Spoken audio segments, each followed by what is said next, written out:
झांसी में समाजवादी पार्टी के पूर्व गौरौठा विधायक दीपनारायण सिंह यादव कोरोना वायरस के चलते गौरौठा विधानसभा क्षेत्र में लगातार भोजन वितरण एवं राशन वितरण का कार्य कर रहे हैं। इसी के साथ आज उन्होंने झांसी मेडिकल कॉलेज के डॉक्टरों की टीम को 75 पीपीई किट सौंपी है। पूर्व विधायक दीपक यादव ने कहा कि सबसे ज्यादा संवेदनशील जगह मेडिकल है और सबसे ज्यादा जिम्मेदारी की लड़ाई यदि कोई लड़ रहा है वे डॉक्टर है। जब तक डॉक्टर सुरक्षित नहीं होंगे तब तक मरीज कैसे सुरक्षित हो सकता है। इसलिए हम सब की ये जिम्मेदारी है कि डॉक्टर को हर संभव किट उपलब्ध हो। इस किट के उपयोग से डॉक्टर्स काफी हद तक संक्रमण से बचे रहेंगे। यदि भविष्य में और किट की जरूरत पड़ती है तो वे उपलब्ध कराने का पूरा प्रयास करेंगे। इस दौरान सभी चिकित्सकों ने 75 पीपीई किट मिलने पर पूर्व विधायक दीपनारायण सिंह यादव का तालियां बजाकर आभार जताया।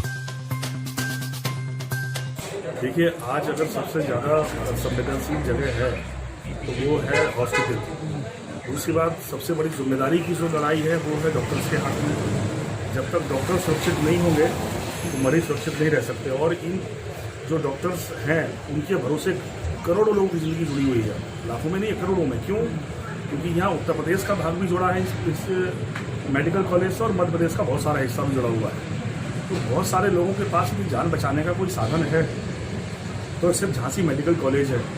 और झांसी मेडिकल कॉलेज की जो डॉक्टर्स की टीम है ये कैसे सुरक्षित रहे इसकी चिंता सबको होनी चाहिए, सबके मन में होनी चाहिए। आज जो ये महामारी है इसके खिलाफ यदि कोई मजबूती से लड़ रहा है तो फ्रंट पे सिर्फ डॉक्टर हैं। डॉक्टर अपनी जान जोखिम में डालकर लोगों को बचाने के लिए अपनी जान पर खेल रहे हैं। तो हम सबकी जिम्मेदारी है कि उनकी जान सुरक्षित कैसे रहे।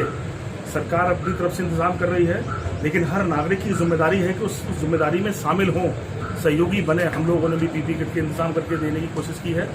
और मैं सबसे अपील करता हूँ, जो लोग राजनीति में हैं, समाज सेवा के क्षेत्र में हैं, कि अगर एक डॉक्टर सुरक्षित रह सकता है तो लाखों लोगों की जान सुरक्षित बन सकती है।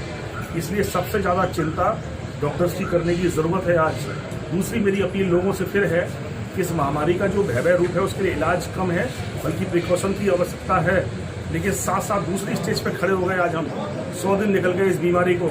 100 दिन के बाद भी अगर केस नहीं आ रहे हैं तो कहीं ऐसा तो नहीं है कि लोग डर के वातावरण से गाँव में रह गए हों, लोग अपनी जान बचाने की खुद कोशिश कर रहे हों।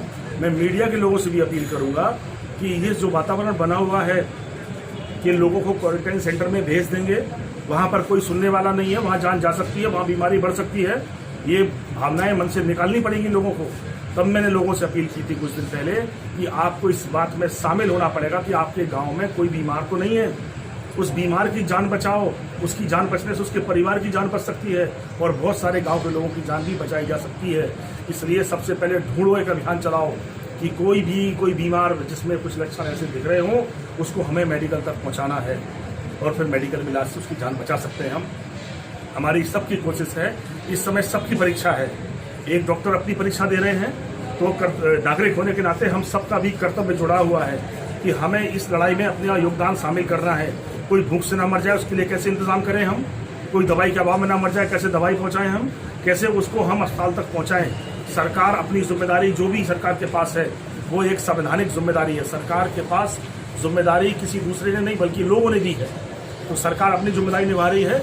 पर महामारी के इस रूप में अगर देश को जैसे युद्ध के तरह तैयार होना पड़ेगा, हर व्यक्ति को कभी सैनिक बनना पड़ सकता है, ऐसे ही सहयोगी बनना है इस बीमारी में और बहुत से लोगों की जान बचाने का कारण बन सकते हैं।